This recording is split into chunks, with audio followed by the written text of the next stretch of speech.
जले पे नमक छिड़कना ना तो इस मैडम को बहुत अच्छी तरीके से आता है। ये कभी किसी की फीलिंग की कदर नहीं कर सकती। ये जो भी जिसके अगेंस्ट इसको दिखता है ना कि ये मेरे अगेंस्ट बोल रहा है, तो आज इसे अपनी टीम में कर लेते हैं। और हद तो तब हो गई जब इसने सारी लिमिट क्रॉस कर दी और एक इंसान इस दुनिया में नहीं है उसके लिए इसने ये चीज़ें बोल दी कि वो बंदा इस दुनिया में ही है। इन्होंने झूठ बोला है, फेक चीज़ें बनाई हैं, फेक सब कुछ दिखाया है। और एक चीज़ मैं आपको बताऊं, अपनी वीडियोस पे जो इस तरीके की अभी वीडियोस डाल रही है ना, जो सपना को टारगेट कर कर ये अपने आप को सही बताकर उसको गलत बोलकर कहाँ तक सही है और कहाँ तक गलत है ये सारी ऑडियंस जानती है। ठीक है, इसने शिवी के ऊपर आरोप लगाया कि सबसे पहली खबर शिवी ने बताई थी, तो शिवी को ही मतलब वो चीज़ें की गई। तो शिवी ने बताया तो भैया उसने गलत नहीं बताया, उसने सच ही बताया।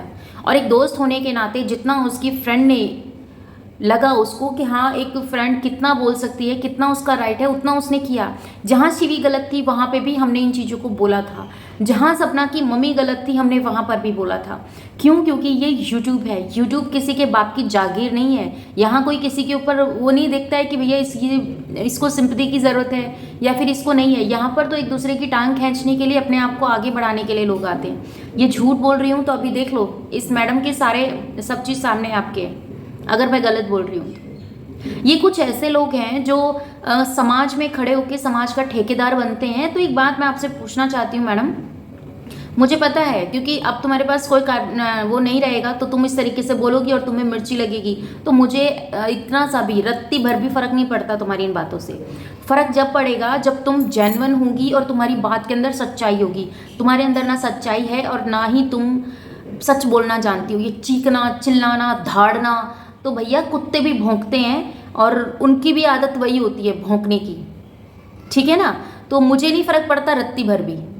तुम उसके कहते हैं ना उसके जख्मों पे जो नमक छिड़क रही हो, अपने पति के साथ जो वीडियोस बनाकर तुम उसको डाल रही हो और उसको टैग कर रही हो, तो ठीक है, अच्छी बात है। सपना भी ये चीज़ बोल रही है, मैं भी ये चीज़ बोल रही हूँ। जितने भी व्यूअर्स हैं ना, हम लोग तुम्हारी तरह गिरे हुए नहीं हैं। हम ये चाहते हैं कि तुम्हारा भी सुहाग बना रहे। ठीक है, और तुम्हारे घर में भी किलकारी घूमे। पर एक चीज़ मैं आपको बता दूं मैडम, आपके भी 2 बेटे हैं। अगर कल को आपके बेटे के साथ, भगवान ना करे कभी ऐसा हो, पर कल को अगर आपके बेटे के साथ कुछ ऐसा ऊंच नीच होती है तो क्या तुम झूठ बोल रही हो? तुम झूठ बोल रही हो क्या? कौन तुम्हारी बात पे भरोसा करेगा? तुमने जिस परिवार के साथ इतना कुछ बीता है, उसके साथ इतना कुछ हुआ है, तुम उस परिवार के लिए ये बोल रही हो कि वो परिवार झूठ बोल रहा है व्यूज के लिए, पैसों के लिए?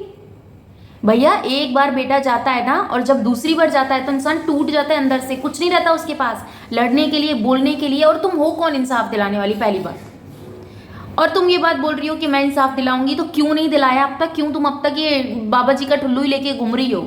सब लोगों को यही चीज तुम बोल रही हो कि मेरे पास सारे प्रूफ है, तो प्रूफ अपलोड क्यों नहीं करे तुमने?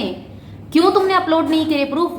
तुम्हारे चक्कर में वो दिन रात रोती है, बिलखती है। एक तो उसका दुख परमात्मा ने पहले इतना दे दिया है, और ऊपर से तुम उसके जख्मों पे नमक छिड़क रही हो, ऐसी ऐसी बातें बोल रही हो जो नहीं बोलने की है। उसकी नंद को ये बोल रही हो कि हम नहीं जानते कौन है। उसके माँ बाप को बोल रही हो कि वो कुछ नहीं है। अच्छा, तुम जो बोल रही हो वो सही है। वो परिवार जो बता रहा है अपनी आप बीती, अपना दुख, इतना होने पर भी उसने यही बोला कि तुम लेके आ सकती हो। हमारे बस की नहीं है भगवान से लड़ना या भगवान से कुछ कहना। क्यों? क्योंकि वो जानते हैं उसके आगे किसी का बस नहीं चलता। हम सब उसी की कठपुतली हैं। आज चल रहे हैं, बोल रहे हैं, खा रहे हैं, पी रहे हैं, सब उसकी मर्जी से। कब वो किसकी डोर खींच ले किसी को नहीं पता, पर तुम्हें सब पता है। तुम सबकी भविष्यवाणी लेकर बैठी हुई हो, किसको कितनी जिंदगी मिली है, वो मरा है या नहीं मरा है, वो जिंदा है, क्या हुआ है क्या नहीं हुआ, तुम सबका तुम्हें ज्ञान है ना? तुम्हें सबका ज्ञान है। तुम सपना के लिए बता सकती हो, भविष्यवाणी कर सकती हो कि वो झूठ बोल रही है, उसने पूरी डेड बॉडी क्यों नहीं दिखाई, उसने ये सब चीज़ें क्यों नहीं दिखाई। भैया उसको सिंपैथी की ज़रूरत नहीं थी, उसको अपने पति की मौत पे सिंपैथी की ज़रूरत नहीं थी। फिर भी तेरे जैसी नीच के लिए उसने ये सब किया। उसने उस अपने दिल पे पत्थर रखकर उसने ये वीडियोस निकाली है, और तुम लोगों के साथ वो पिक्चर शेयर की है। अब तो डूब के कहीं मर जाओ। अब तो इस टॉपिक को, घर में कुछ ऐसी मिस हैपनिंग हो जाती है ना, तो आस पड़ोस के लोग, मिलने वाले लोग टूट जाते हैं, जो वहाँ आते हैं उस वारदात को देखते हैं। और ये मैडम बोल रही थी कि मैं तो खुद वहाँ गई थी। ठीक है, मैं अंकल से मिली थी, आंटी से मिली थी, तो कहाँ है वो प्रूफ? कहाँ है वो प्रूफ? तो ये बोल रही थी ना कि मैं अंकल से मिली थी, मुझसे हिम्मत नहीं हो रही थी, मैं रो रही थी, तो भैया मुझे तो ऐसा लगता है कि कहीं ना कहीं कि तुझे सब कुछ मालूम है, कहीं तू ही तो उन सब के पीछे नहीं है। जब तू वारदात को तू कह रही है कि किसी ने जानबूझ के किया है, उसका पोस्टमार्टम नहीं करवाया, ये नहीं करवाया, तू है कौन जो तेरी सुने और तेरे लिए इंसान करे। तो एक यूट्यूबर्स है, आज है कल चली जाएगी, कौन किसको पूछने बैठा है ना? कोई किसी को नहीं पूछने बैठा है। और मेन बात ये कि तूने कहा था कि मैं वहाँ गई थी, उनके घर गई थी, मैं अंकल से मिली थी, तो जब तूने अंकल की आंखों में वो दर्द देखा था तो कहाँ गया वो दर्द जो तूने कह दिया कि वो झूठ बोल रहे हैं, अगर ऐसा हुआ होता तो पोस्टमार्टम कराते, फिर ये कराते, फलाना कराते, ढिमका कराते। तू अपनी जबान पर खुद फिर गई, तुझे ये नहीं पता कि तूने पहले क्या बोला था और अब तू क्या बोल रही है, सिर्फ इसलिए कि तुझे सच्चाई की मूर्ति बनने का बड़ा शौक है कि मैं सच्चाई की देवी हूँ, मैं ये कर रही हूँ, मैं वो कर रही हूँ, मैं ढिमका कर। तू कुछ नहीं कर रही है सिवाय बकचोदी के, बकवास पने के, तू कुछ नहीं कर रही है, ठीक है? इंसान इतना भी नीचे ना गिरे कि उसकी इंसानियत ही मर चुकी हो। इसीलिए ना तुम जैसों की वजह से लोग आज के टाइम में किसी पे कोई भरोसा नहीं करते। तुम्हें सिंपैथी थी सपना से, ही कहा ना तुमने कि मुझे सिंपैथी है सपना से, पर मैं इंसाफ दिलाऊंगी। किसको चाहिए इंसाफ भाई? किसको चाहिए? जो मर गया उसको इंसाफ चाहिए है? या उन दो छोटी छोटी बच्चियों को वो चिल्ला रही है कि हमारे बाप के लिए हमें इंसाफ दिलाओ? कौन हो? कोर्ट में लग रही है, जज है, एसपी है, डीसी है, कौन है जिसकी वजह से तू इंसाफ दिलाएगी?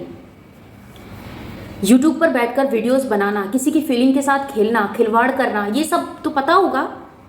नहीं है, नहीं पता ना, तो कोई फर्क नहीं पड़ता। तुम जिनके लिए चिल्ला रही हो, चीख रही हो, उनका दर्द तुमने एक बार भी देखा? अच्छा, अगर वो तुम्हारे अगेंस्ट बोलते हैं तो तुम रात को सो के उठती हो, तुम्हें नींद नहीं आती है, तुम बेचैन हो जाती हो, जैसे ऐसा ना सपना का पति ना भैया वो तेरा पति हो। आज बोलना पड़ रहा है ये बात कि वो सपना का पति ना हो के वो तेरा पति हो, तेरे साथ हर चीज उसने शेयर की हो, इसीलिए तू रात भर सो नहीं पाती है, उठ के तुझे बेचैनी होती है, घबराहट होती है, तुझे नींद नहीं आती है। क्यों भाई? इतना मत गिरो। इंसान को अपने अंदर इतना ज़मीर तो रखना चाहिए कि अगर सामने वाला उसको देख रहा है, अगर तुम अब इस तरीके की वीडियोस कंटेंट तुम चाहे कुछ भी ले लो, पर उस कंटेंट की अगर इंसानियत ना हो ना उस कंटेंट के अंदर, तो वो कंटेंट ज़्यादा लंबे टाइम तक नहीं खींचता। तुम अपने आप को विलन की कैटेगरी में लेकर आकर बोलना, तुम यही तो चाहती थी कि लोग तुम्हारे लिए वीडियोस बनाएं, लोग तुम्हारे लिए बोलें, यही चाहती थी ना तुम, और वो हो रहा है, वो हो रहा है। पर मैडम, इंसान कितना भी चाहे,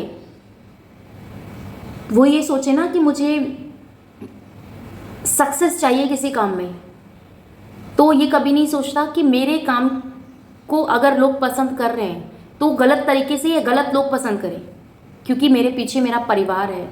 वो इस चीज़ों को देखेगा कि आज ये किसके साथ खड़ी है, वो बंदा सही है या गलत है, ठीक है ना? पर तुम जो कर रही हो, दिखाओ प्रूफ, लाओ प्रूफ। तुम्हारे पास तो सारे एविडेंस हैं, सारे कागज हैं तुम्हारे पास, तुम तो सबके पास गई हो, वहां पूरे गांव में डोली हो तुम। लोगों ने बोला था कि तुम मथुरा वृंदावन गई हो, तुम उसके घर नहीं गई, क्योंकि अगर तुम घर गई होती तो तुमने जो वीडियोस बनाकर पोस्ट की है, तुमने उसकी फैमिली के ऊपर जो आरोप लगाए हैं, उसकी बहन, उसकी नंद के ऊपर, उसकी सास के ऊपर, उसके ससुर के ऊपर, ये अच्छा नहीं किया। और तुमने जो किया है ये बहुत गलत किया है। अब भी शर्म बाकी है तो इस टॉपिक को यहीं बंद कर दो। अच्छा खासा चैनल चल रहा है, उसको चलाओ ढंग से। किसी की आंसुओं से अगर तुमने डॉलर बनाए तो वो क्या बनाए? किसी की बद्दुआ लेकर अगर तुमने अपने घर 2 रोटी सेकी तो वो क्या खाई तुमने? कोई फायदा नहीं। तो इन चीज़ों को समझना चाहिए कि तुम क्या कह रही हो और किसके साथ खड़ी हो। आज मैं अपने व्यूवर से ये बात पूछना चाहूँगी। मैंने एक वीडियो बनाया था, आप लोगों ने बहुत समझा, उस चीज़ को बहुत सराहा था। आज उसी के बेसिस पे मैं ये बात लेकर आई हूँ, क्योंकि कल जब मैंने सपना का वो वीडियो देखा, हालांकि आपको पता है कि मैं बहुत ही कम आजकल हूँ, क्योंकि हमारे यहाँ पर कुछ ऐसा, आपको पता है, आप सब न्यूज़ देख रहे होंगे, बहुत बुरा हुड़दंग मचा हुआ है, और तो वो चीज़ें छुप नहीं रही हैं किसी से भी। आप अगर न्यूज़ चैनल भी चला के देखेंगे तो मेवात की नूह के बारे में कितना कुछ बोला जा रहा है, सब आप लोगों को पता होगा। बजरंग दल के साथ जो भी कुछ हुआ है, उन सब चीज़ों को। तो आपको पता ही होगा। पर उसी के चलते ना नेटवर्क इशू, सब नेटवर्क जो है सारी चीज़ें बंद की हुई हैं। पर जैसे तैसे मैं आप लोगों के लिए वीडियोस लेकर आ रही हूँ, जब मुझसे हो पा रहा है उतना। पर जब मैंने रात को सपना का वीडियोस देखा, उसको देखने के बाद सच में मेरे को उसी टाइम मन हुआ कि मैं उसी टाइम वीडियो बनाऊँ। पर भैया मेरे घर में मेरे बच्चे हैं, मेरे हस्बैंड हैं, मेरी परिवार है, मैं उसके अगेंस्ट जाकर भैया मैं रातों रात तो नहीं कर सकती हूँ। हाँ, मुझे मेरे अंदर गुस्सा था उस चीज़ को लेकर, तो वो गुस्सा मैंने आप लोगों के साथ निकाला। क्योंकि अगर मैं नहीं निकालती तो पूरी रात भर, आप विश्वास नहीं करेंगे, मेरे सिर में इस चीज़ को लेके दर्द रहा। मैं ये चीज़ सोचती रही कि इंसान इतना कैसे गिर सकता है। मतलब इंसानियत ही लोगों के अंदर से मर चुकी है। सिर्फ ये दिखावा रह गया है कि हम ये कर रहे हैं, हम वो कर रहे हैं, हम ये कर रहे हैं, बस। बाकी इंसान आपके लिए क्या सोचता है, इसके लिए कोई बात ऐसी मैटर नहीं करती है। इंसान कुछ भी करे पर इंसानियत मत मारे अपनी। जब वो मर गई तो समझो इंसान भी मर गया। मैं बताऊँ आपको क्या लगता है, कमेंट में मुझे ज़रूर बताइएगा। मिलती हूँ आपसे अपनी नेक्स्ट व्लॉग में। अपना और अपनों का ख्याल ज़रूर रखिएगा और ऐसी अफवाहों से दूर रहिएगा, क्योंकि ये अफवाहें अपने साथ साथ और लोगों के दिमाग में भी कचरा भरने की पूरी कोशिशें करती हैं।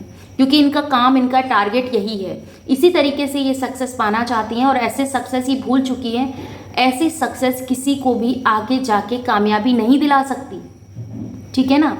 तो अगर आप मेरे चैनल पर पहली बार आए हैं तो चैनल सब्सक्राइब कर लीजिएगा। मिलती हूँ नेक्स्ट वीडियो में। Bye, love you, thanks for watching. जय श्री कृष्णा, राधे राधे। इस वीडियो अकॉर्डिंग अगर आपका कोई भी कमेंट्स है तो कमेंट सेक्शन में ज़रूर मुझे बताइएगा। अगर आप मेरी बात से सहमत हैं तो रेड हार्ट ज़रूर दीजिएगा। अगर आप मेरी बात से सहमत नहीं है तो आप ब्लैक हार्ट देके जाइएगा, मैं वो भी स्वीकार करूँगी। क्योंकि सब लोगों की सोच मेरे अकॉर्डिंग नहीं हो सकती, पर हाँ, जो मैं सोचती हूँ वो मैं अपने व्यूवर्स के साथ ज़रूर शेयर करती हूँ। तो मिलते हैं नेक्स्ट वीडियो में।